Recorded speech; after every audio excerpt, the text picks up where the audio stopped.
Buenas noches, feliz Jueves Santo.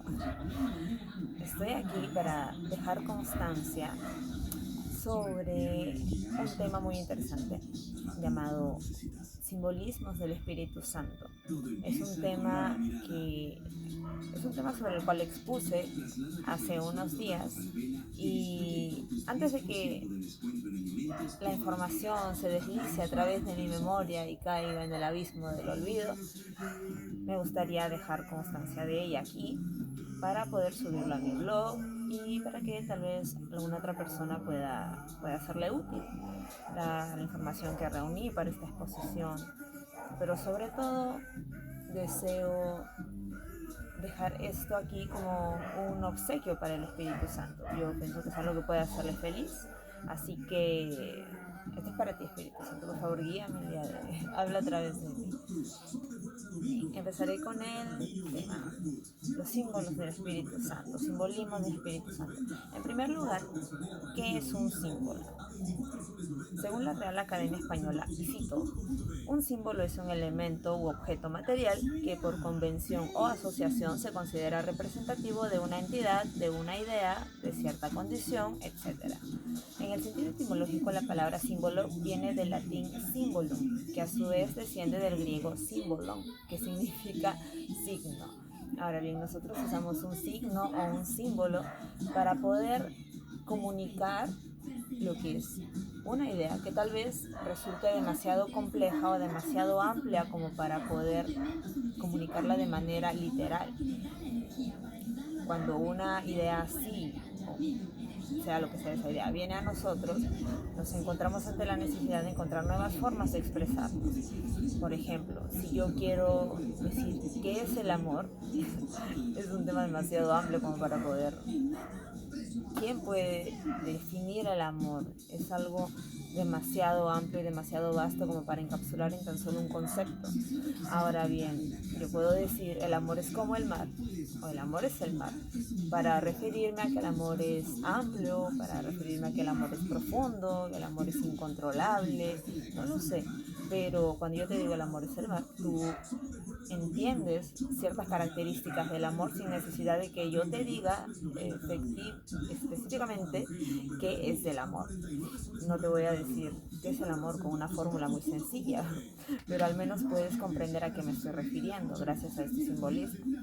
Ahora bien, hubo una vez un gran filósofo llamado Tito Elvamín, un filósofo del mundo, que dijo una vez que el amor es una magia, una simple fantasía.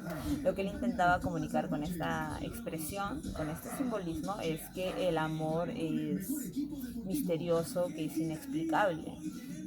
Yo no creo que sea una ilusión el amor, pero creo que él intentó comunicar algo similar. Ahora, dejemos a los cantantes del mundo con las cosas del mundo.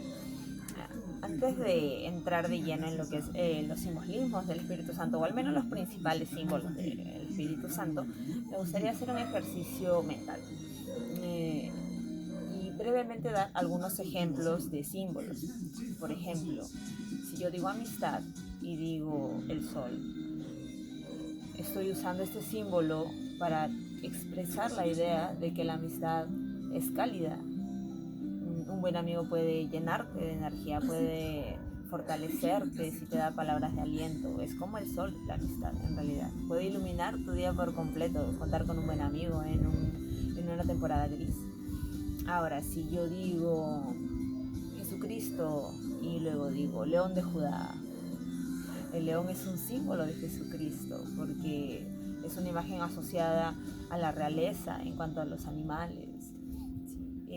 El león es feroz, es valiente, y tal cual tuvo que ser Jesucristo para hacer lo que hizo por nosotros. Ahora bien, si yo te digo familia y luego te digo casa, tú puedes asumir, deducir que la casa es el símbolo porque una casa significa seguridad, protección, y eso es lo que la familia es seguridad, es protección, es unión, es bases fuertes, cimientos fuertes, y construir algo en conjunto. Habiendo dejado esos ejemplos sobre la mesa, me gustaría introducirnos al tema de lo que son propiamente dicho los simbolismos del Espíritu Santo. Ahora bien, el simbolismo principal, por así decirlo, que es el que más se suele usar, o uno de los que más se suele usar, es el agua. Sí. El Espíritu Santo limpia espiritualmente al cristiano, pero también se trata de un simbolismo que comunica que el Espíritu es fuente de vida. Por ejemplo, vamos a leer ciertos versículos y me voy a ayudar de mis apuntes. El primer versículo es Ezequiel capítulo 36, versículos del 25 al 27. Ezequiel 36, 25 al 27, aquí está. Esparciré sobre vosotros agua limpia, y seréis limpiados de todas vuestras inmundicias, y de todos vuestros ídolos os limpiaré. Os daré un corazón nuevo, y pondré espíritu nuevo dentro de vosotros, y quitaré de vuestra carne el corazón de piedra, y os daré un corazón de carne, y pondré dentro de vosotros mi espíritu, y haré que andéis en mis estatutos, y guardéis mis preceptos, y los pongáis por obra. Tengo otro versículo de apoyo aquí, Juan 7, versículos del 37 al 39. Aquí está. En el último y gran día de la fiesta, Jesús se puso en pie y alzó la voz, diciendo: si alguno tiene sed, venga a mí y beba. El que cree en mí, como dice la Escritura, de su interior correrán ríos de agua viva. Esto dijo el Espíritu que habían de recibir los que creyesen en él, pues aún no había venido el Espíritu Santo porque Jesús no había sido aún glorificado. Vemos aquí las dos funciones. La función es de limpiar espiritualmente a la persona y también de ser fuente de agua viva, puede ser fuente de vida. La palabra de Dios fluye de nosotros como agua viva. Ahora, el agua representa una acción doble del Espíritu, que eso es lo que les intento comunicar con esto, la acción purificadora y el poder dador de vida.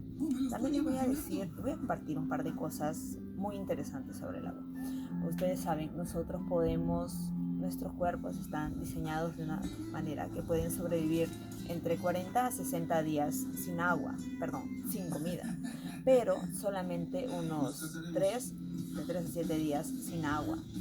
Y es que sin agua morimos, hermanos. El agua es vital para nuestro cuerpo, para nuestro organismo, porque nuestro cuerpo está constituido de un 60% a un 70% por agua. Es decir, forma parte de nuestro ser. Sin ella perecemos, morimos. ¿Y acaso Jehová no sabía esto cuando eligió como simbolismo para su espíritu el agua? Por supuesto que lo sabía. Y Él también intenta comunicarnos con esa idea, con ese simbolismo que tal vez, aunque nosotros no podamos comprender en toda su magnitud qué es el Espíritu Santo, o quién es, mejor dicho, el Espíritu Santo, porque se trata de una persona espiritual. Él es tan vital para nosotros como lo es el agua para el cuerpo físico. El Espíritu Santo es vital para nuestro espíritu, para nuestra alma. Sin Él morimos. Estamos en un estado de muerte espiritual, del cual hay algunos que no se dan cuenta, pero hay otros que sí se dan cuenta. Y eso es lo que es el Espíritu para nosotros. Otro dato interesante sobre el agua que me gustaría compartirles es que ha habido estudios al respecto que muestran que el agua tiene memoria y que tiene la capacidad de reaccionar ante sonidos armónicos o disruptivos. Por ejemplo, si las moléculas de agua están, digamos así, tú lo pones en un microscopio, pones música, tal vez música clásica, música armónica, sonidos suaves, de ternura, que hablan palabras de aliento y demás. Las moléculas del agua trazan formitas muy hermosas, similares a la de los copitos de nieve. Si tú expones estas moléculas del agua, a música metal, en el experimento usaron música metal, pero también utilizaron todo lo que tiene que ver con sonidos de violencia, cosas que se rompen, sonidos demasiado estridentes, ese tipo de cosas. Las moléculas del agua se rompen. Estas formas, en vez de, digamos, unirse y formar estos copitos tan bonitos, se desdibujaban y se dispersaban, lo cual me hace pensar hay un pueblo, no recuerdo el nombre de esta tribu, este pueblo. Ellos tenían la costumbre, tienen la costumbre, bueno, espero que sea cosa del pasado, pero bueno, tienen la costumbre de que cada vez que quieren talar un árbol, lo que hacen es rodearlo y le gritan maldiciones al árbol. Y hacen esto durante varios días, hasta que el árbol cae, se perece, se empieza a pudrir y cae, se debilita. Sí. Esto es porque el sonido que ellos hacen tiene un efecto en el agua que está dentro de la corteza del árbol. Entonces, por esta razón, las plantas, cuando tú les hablas con cariño, crecen hasta un cierto porcentaje más rápido que una planta a la que tú no le hablas y simplemente la riegas, ¿sí? Porque tú le estás dando agua, pero en el otro caso, en el primer caso, tú le estás dando agua y estás incentivando que el agua circule con mayor rapidez, mayor fluidez alrededor del cuerpo de la planta. Y pienso que este es un estudio muy interesante, así que búsquenlo, de verdad. No recuerdo el nombre, lo vi hace muchos años, antes de venir a Cristo, pero se los comparto. Ahora, el segundo simbolismo del Espíritu Santo es el viento. Sí, esto está en Juan, el Evangelio de Juan, capítulo 3, versículo 8. Y lo leeré a continuación. 3:8. El viento sopla de donde quiere y oye su sonido, mas ni sabes de dónde viene ni a dónde va. Así es todo aquel que es nacido del Espíritu. Esta es una charla que Jesucristo tenía con Nicodemo y le estaba explicando qué es el Espíritu Santo, qué es nacer de nuevo, qué es. Yo imagino que Nicodemo debe haber estado muy confundido porque, ¿sabes? Antes entonces todavía Cristo no resucitaba, no recibíamos al Espíritu Santo, no hubo Pentecostal, no hubo nada todavía. Entonces, entiendo, Nicodemo, debe haber sido muy confuso para él. Pero bueno, Jesús se refiere aquí a que el Espíritu Santo es impredecible. No lo puedes controlar, no puedes anticipar por dónde estará, por dónde querrá soplar, por así decirlo. Un día tú estás caminando por la calle y el Espíritu te dice, acércate a esa persona y predícale. Y tú no entiendes, no entiendes, pero tú estás llamado a obedecerle. Y cuando tú vas y le predicas a esta persona y esa persona te suelta algo como yo necesitaba de esto hoy día, o tal vez te dice yo le he hablado a Dios hoy día, o en mi caso una vez me ocurrió, yo me acerqué a una persona y esta señora, una mujer de unos 40, 50 años, y ella me rechazó al inicio. Y yo no soy persona de estar insistiendo cuando una persona de repente no quiere escuchar de Cristo. Pero cuando yo me iba a alejar, el Espíritu me dijo aquí, insiste.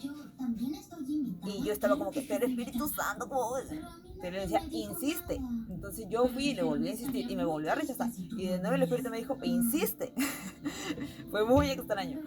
Y yo fui y le insistí. Yo le dije, ok, en tu nombre Espíritu Santo, yo lo hago. Y le insistí. Y la señora se quedó.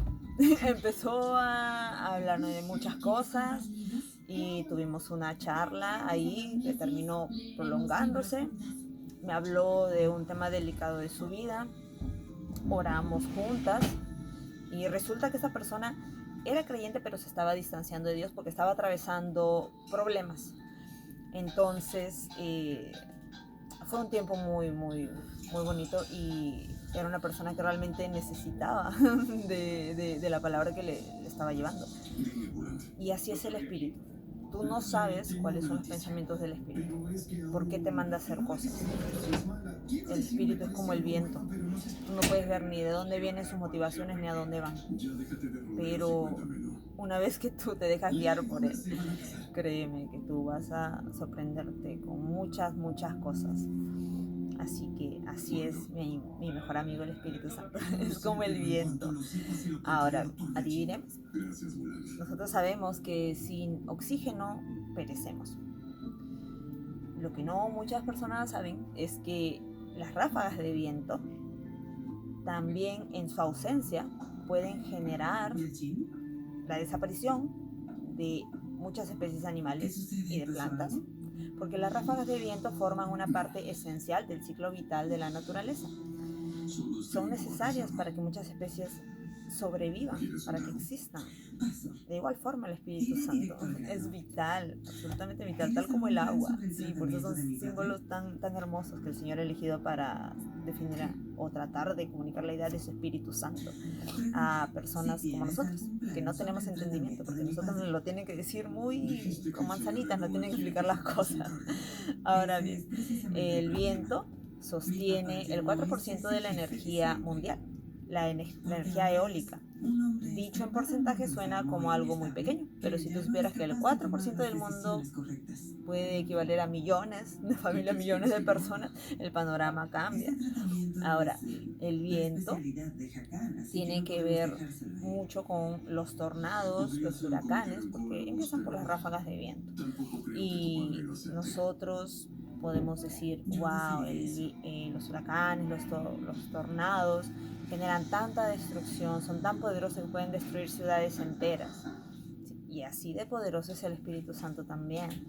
Mi mejor amigo, el Espíritu Santo, puede ser como la brisa, estar en el susurro de esa brisa primaveral, pero asimismo también puede estar en el tornado y en el huracán. ¿No es el fascinante? Es fascinante. Ahora, pasamos al tercer símbolo. El tercer símbolo es el aliento. ¿Sí? Y esto viene de este versículo, Génesis capítulo 2, versículo 7. Génesis 2, versículo 7. Entonces Jehová Dios formó al hombre del polvo de la tierra y sopló en su nariz aliento de vida, y fue el hombre un ser viviente. Ahora, Él es ese aliento de vida.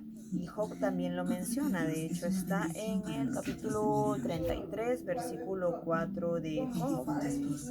Capítulo 3, versículo 4 de Job. No, 33. 33 y versículo 4. Aquí está, aquí está, aquí está.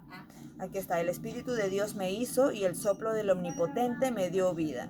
El Espíritu de Dios me hizo y el soplo del Omnipotente me dio vida. ¿Sí? Ahora, ¿a qué se refiere con esto? Que Dios, en su infinita creatividad, misericordia, don de dar vida, se imprimió a sí mismo en nosotros. Él es aliento de vida. A ver, Él está en nuestras vidas desde el primer aliento hasta el último aliento de vida.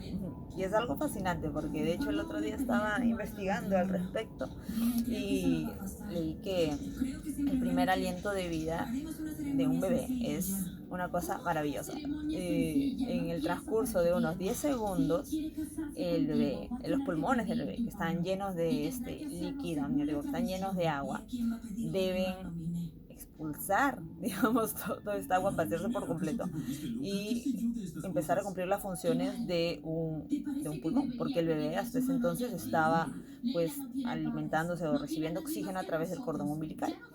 Y en este proceso de 10 segundos, nuestros pulmones, los pulmones de un bebé, deben fijarse, digamos, botar esa agua y poder producir la suficiente cantidad de aire para poder oxigenar, digamos, iniciar el proceso de oxigenación de todo el cuerpo. Y me hace pensar mucho en el primer sonido que hace el primer respiro, es como casi como un jadeo, ¿no? Y es como y luego y es por esta razón que muchos doctores también se preocupan cuando el bebé no emite sonidos, porque algo puede estar ocurriendo ahí en el tema de la respiración y todo este proceso que hace el bebé. Y es una cosa tan maravillosa como está diseñado nuestro cuerpo, hermanos. De verdad, el Señor siempre me sorprende, siempre me sorprende con estas cosas. Y el último aliento de vida, nosotros sabemos también cómo es como una breve exhalación. Lo último que hacemos es exhalar el Espíritu. Y es ahí que está Dios, el Espíritu Santo. Dios Espíritu Santo está en nuestro primer aliento de vida, desde nuestro primer aliento de vida hasta el último aliento de vida.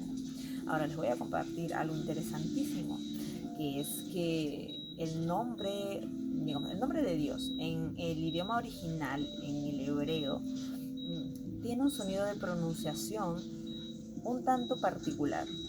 Cuando tú intentas, cuando se intentó traducir el nombre de Dios al español, a un otro idioma, no se pudo traducir como tal, no tiene una traducción exacta en el español.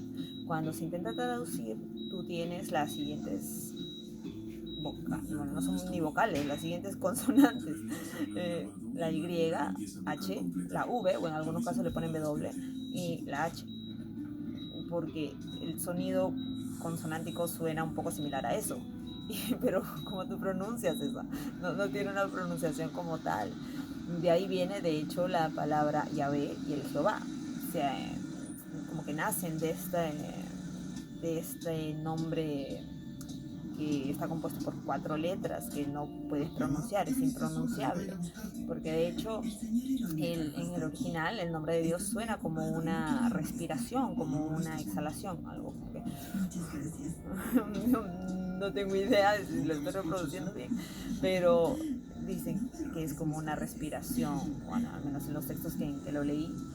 Y el apócope también, tienes Yahweh, tienes el Yah, ¿no? Yah, que es como soltar mucho aire. Y de hecho aquí se cumple lo que el mismo Dios nos dice de sí mismo en el último versículo del último salmo, es decir, el Salmo 150, versículo 6, dice: todo lo que respira alabe a Jehová. Desde el inicio de nuestras vidas, que empezamos a respirar hasta el final, en que exhalamos el aliento, estamos reproduciendo el nombre de Dios. Tanto creyentes como no creyentes, lo quieran o no, están reproduciendo el nombre de Dios. Y esto nos habla de la majestuosidad de Dios, que Él en su soberanía ha designado y ha diseñado el cuerpo del ser humano para que lo alabe, para que lo adore, para que esté reproduciendo su nombre constantemente. Él dijo: ok, yo me imprimí a mí mismo en el hombre, entonces que el hombre me reproduzca a mí en cada momento de su vida. Somos uno, yo estoy en ellos, ellos, los hombres, están en mí, son mis hijos. O al menos eso era lo que yo creo que pensaba Dios al crearnos, antes de que viniera el pecado y nos separara. Pero bueno, eso es historia de harina de otra cosa. En algún momento hablaremos de ello. Él nos está recordando en cada momento que nuestra existencia está sujeta a Él, y eso es algo que llena mi corazón de amor. Mientras que otras personas lo pueden ver como algo negativo, sobre todo los no creyentes, para el Hijo de Dios ese es un pensamiento que te da tanto alivio, que Él te recuerde que cada parte de tu vida está sujeta a Él, porque sin importar cuánto nosotros nos alejemos, estamos sujetos a Él. Él todavía nos tiene, nos sujeta y no nos suelta. Sí. Pasemos al cuarto símbolo. El cuarto símbolo es el fuego. Ahora, cuando nosotros decimos la palabra fuego y Espíritu Santo, automáticamente pensamos en el Pentecostés. No hay casi otra cosa en la que podamos pensar, no. Espíritu Santo, Pentecostés, cuando Él vino a nosotros luego de que Cristo fuera glorificado. Ahora bien, según el versículo de la primera de Tesalonicenses, capítulo 5, versículo 19, si mal no recuerdo, sí, versículo 19, Pablo dice lo siguiente: no apaguéis al espíritu. ¿Sí? El fuego es poder, y nosotros sabemos que no hay nada más poderoso que Dios, no hay nada más poderoso que el Espíritu Santo. Pablo nos habla en este versículo, nos habla del Espíritu Santo como si fuera fuego, y hace mucho sentido, porque tal como el fuego, el Espíritu Santo, al arder intensamente en ti, tú puedes ver con mayor nitidez, tú puedes sentir con mayor fuerza el impacto del poder del Espíritu Santo. Cuando una persona tiene el Espíritu Santo y tiene la plenitud del Espíritu Santo ardiendo en él, tú lo sientes, tú lo puedes notar. cuando una persona tiene la llamita del Espíritu Santo que se está apagando, apagando, apagando, que está un poco débil, un poco débil, un poco débil, se nota, se nota la ausencia de esa plenitud en esta persona.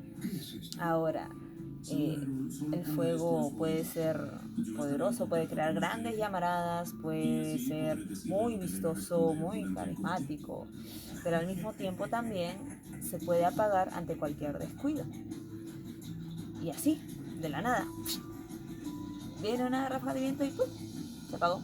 Le cayó un poquito de agua y ¡pum!, se apagó. Tú moviste tu mano así, ¡pum!, se apagó la llamita de la vela. Debemos ser cuidadosos para poder mantener vivo el fuego. Y de igual forma con el Espíritu Santo. De igual forma con él. Nosotros no queremos apagar al Espíritu Santo que vive en nosotros. Por eso Pablo es tan enfático al decir: no apaguéis el Espíritu Santo. Y él no lo dijo con simbolismos, al menos no en lo que respecta al no. Fue muy claro decir: no apaguen al Espíritu Santo. Ya sabes lo que tienes que hacer para no apagarlo. A ver, datos curiosos sobre el fuego. El fuego no tiene sombra, el fuego es fuente de calor y de luz. En el caso de los incendios forestales, se dice que el fuego tiene esta inclinación a cercenar o destruir primero a las plantas que tienen insectos que pueden resultar dañinos, o las plantas que tienen bacterias que pueden ser dañinas también, venenosas y demás. Lo cual me pareció bastante interesante, porque parece haber una especie de inclinación casi purificadora por parte del fuego en este sentido. Y me dejó pensando que también el Espíritu Santo es purificador. De hecho, eso me recordó un pasaje bíblico que está en el libro de Isaías. Isaías capítulo 6, versículos 6 y 7. Vamos a verlo. Isaías 6. Este pasaje habla del llamado de Isaías. Y lo leo. Y voló hacia mí uno de los serafines, teniendo en su mano un carbón encendido, tomado del altar con unas tenazas, y tocando con él sobre mi boca, dijo: he aquí, que esto tocó tus labios, y es quitada tu culpa y limpio tu pecado. Me hace pensar mucho en el poder purificador del fuego, ¿no? El fuego que purifica. Ahora, el fuego no purifica de la misma forma que el agua. El fuego tiene que destruir ciertas cosas y a veces puede resultar un poco doloroso, pero Dios, me estás lastimando, estás quemando mis labios. No, te estoy purificando. El fuego también nos purifica. Eso lo aprendí leyendo el libro de Isaías. Ahora pasemos al siguiente símbolo. Apuntes. El quinto símbolo es el aceite. En el Antiguo Testamento se usaba el aceite como un medio para expresar la idea de que un rey, una persona, tenía el respaldo de Dios, tenía la llenura, digamos, del Espíritu Santo por ese momento, ¿no? Mientras fuera ungido por Dios. Veamos, el versículo es 1 de Samuel 16, 13. ¿Dónde estás, Samuel? ¿Dónde estás? 1 de Samuel 16, 13. 16, 13. Y Samuel tomó el cuerno del aceite y lo ungió en medio de sus hermanos, y desde aquel día en adelante el Espíritu de Jehová vino sobre David. Se levantó luego Samuel y se volvió a Ramá. Vemos aquí cuando Samuel unge a David con el aceite. Sí, estaba con miedo de que Saúl se fuera a enterar, pero bueno, eso es harina de otro costal. Ya. Me gusta en especial el simbolismo del aceite porque me hace pensar mucho en el Salmo 23. Hay una parte en la que dice: unge mi cabeza con aceite, mi copa está rebosando. Ahora, esto me hace pensar mucho en el uso que se le da al aceite. En el antiguo Israel, había ciertos usos que los pastores daban al aceite en esas épocas para cuidar a sus ovejas. Ahora nosotros contamos tal vez con medios un poco menos rústicos, pero en ese entonces era así. Por ejemplo, la primera razón por la cual usaban el aceite, o la primera cosa para la cual lo utilizaban, era para repeler mosquitos. Se creaba en base al aceite repelentes para poder ahuyentar a los mosquitos, porque estos venían y se solían posar de repente en las fosas nasales de las ovejitas, en sus orejas y demás. Y las ovejas no tienen dedos como nosotros, entonces lo que ellos solían hacer para poder quitarse la picazón de esto era golpearse contra las rocas, contra los árboles, y podían lastimarse. Entonces, para evitar que los mosquitos estuvieran ahí, lo que hacían los pastores era untar ese repelente en las ovejitas, en las fosas nasales, probablemente en su lana también. Ese es el primer objetivo o el primer propósito de usar el aceite, ¿no? Era repelente para los mosquitos. El segundo propósito era evitar que los carneros se lastimaran en la época de apareamiento. Carneros, el macho de la oveja, ellos solían pelearse por las hembras en la época de celo, y sus cuernos o se enredaban o terminaban lastimándose mucho con ellos. Entonces lo que se solía hacer era usar el aceite para poder frotarlo en sus cuernitos, en su cornamenta, de manera que no se hicieran tanto daño, ¿sí? Para que si te voy a tocar con mi cuernito, resbala. No se hieren tanto como si seguirían en el estado de sus cuernos totalmente secos, ¿ya? Y tal vez probablemente para poder desenredarlos más rápido. Ahora, el tercer objetivo era evitar los conflictos que podrían presentarse con lo que era el tratamiento de las heridas y demás. Por ejemplo, la misma vida silvestre hacía que las ovejas pudieran tal vez tener astillas, espinas, se metían en ramas que de repente eran muy un poco afiladas, un poco peligrosas por ahí. Las ovejas parecen tener un cierto instinto, como que tuvieran apagado el instinto de supervivencia, tienen un instinto suicida. Pero lo que hacían los pastores en la época era pues usar el aceite como un bálsamo medicinal para poder tratar las heridas de las ovejas y de esa manera ayudar a que se recuperaran más rápido. Y nosotros vemos en esta imagen del pastor que se toma el trabajo de coger un insumo tan noble, tan humilde como el aceite, algo tan rústico. Ven aquí, ovejita, voy a curar tus heridas. Que es exactamente lo mismo que hace Jesucristo por nosotros. Una vez leí un comentario en YouTube que hablaba de las ovejas y los pastores, y este comentario lo escribió una chica que su papá trabaja con ovejas en una granja, y ella contaba, ¿no? Y decía, creo que las ovejas tienen algún instinto ya, porque ellas parece como que quisieran ir al peligro, como que no tienen instinto de supervivencia.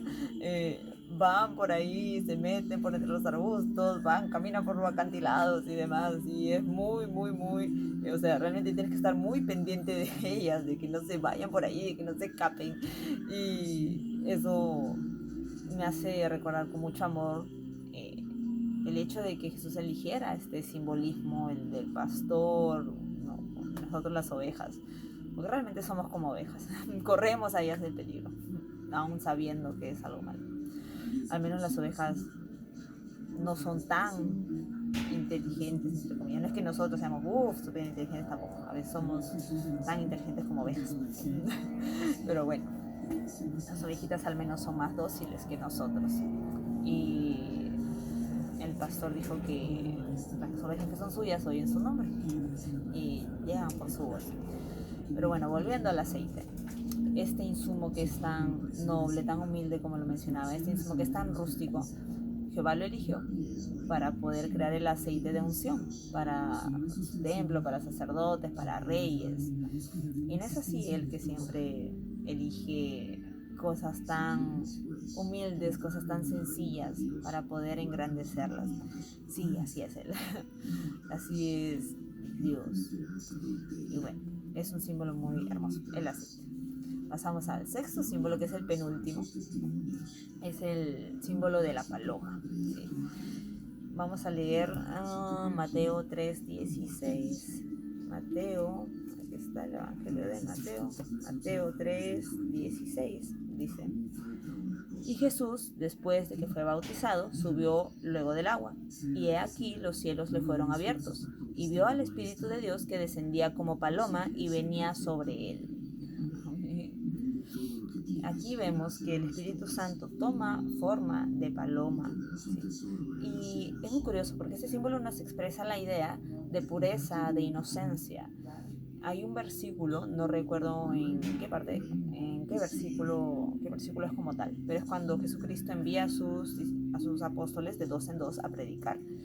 Y les dice, sean inocentes como palomas, sean astutos como serpientes, o al revés, sean astutos como serpientes e inocentes como palomas. Pero él usó la palabra inocentes, al menos es la que figura en la mayoría de las traducciones. Sí, sean mansos como palomas, sean inocentes como palomas, sean puros como palomas, pero astutos como serpientes.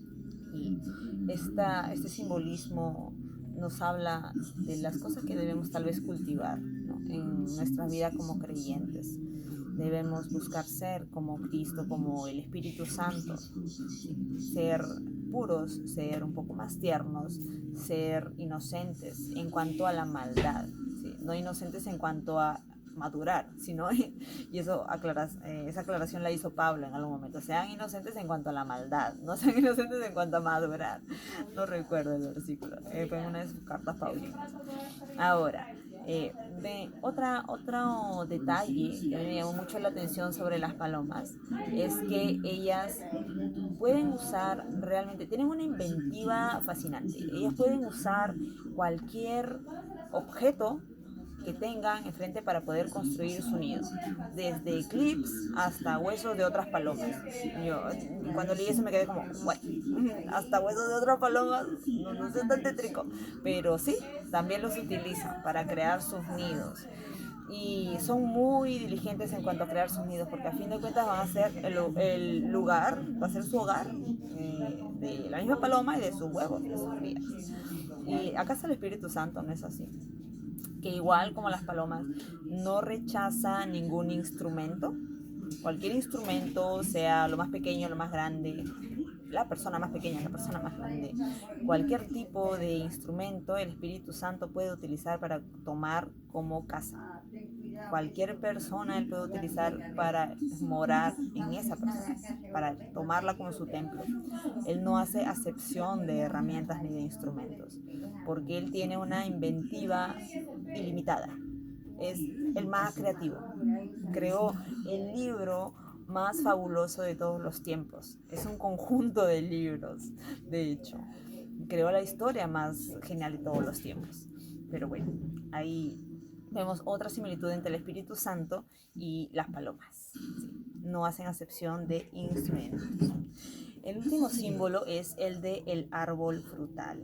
¿Sí? Este versículo es Gálatas 5, versículos del 22 al 23.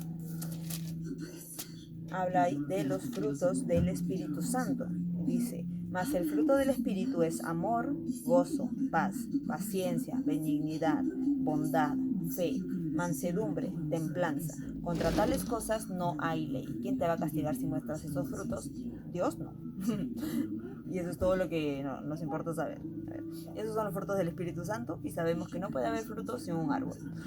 El árbol del cual están sujetos todos estos frutos es el mismo, el Espíritu Santo. Y no es este símbolo un símbolo maravilloso. Toma tal vez años desde que tú siembras la semilla para que crezca el árbol. Pero una vez que crece, permanece y puede permanecer un árbol frutal más de 100 años. Según lo que leí, más de 100 años. Hay árboles que permanecen durante ese periodo de tiempo y es realmente increíble. Y sabemos que el Espíritu, una vez que da sus frutos, da frutos apacibles de justicia. ¿Sí?